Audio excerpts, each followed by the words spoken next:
കേരളത്തിലെ പട്ടികജാതി പട്ടികവർഗ അവശ ക്രൈസ്തവ ജനതയുടെ ഭരണഘടനാപരമായ അവകാശങ്ങൾ നടപ്പിലാക്കണമെന്നാവശ്യപ്പെട്ട് സാധുജന വിമോചന സംയുക്ത വേദി സംഘടിപ്പിച്ച പദയാത്ര കിഴക്കൻ മേഖലയിൽ പര്യടനം തുടരുന്നു.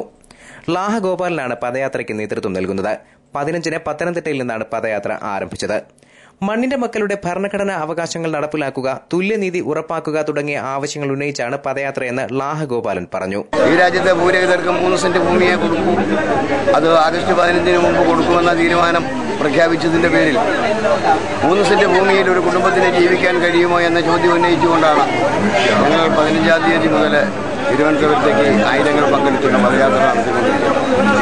സർക്കാർ നൽകുമെന്ന് പറയുന്ന 3 സെന്റ് കൃഷിഭൂമിയാവില്ലെന്നും ഔദാര്യമല്ല, അവകാശമാണ് നടപ്പിലാക്കേണ്ടതെന്നും ലാഹ ഗോപാലൻ പറഞ്ഞു.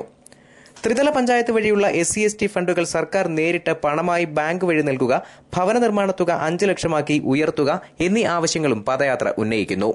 വ്യാഴാഴ്ച തിരുവനന്തപുരം ജില്ലയിൽ പ്രവേശിക്കുന്ന പദയാത്ര ഏപ്രിൽ 20-ന് സെക്രട്ടേറിയറ്റിന് മുന്നിൽ സമാപിക്കും. News bureau, Punalur.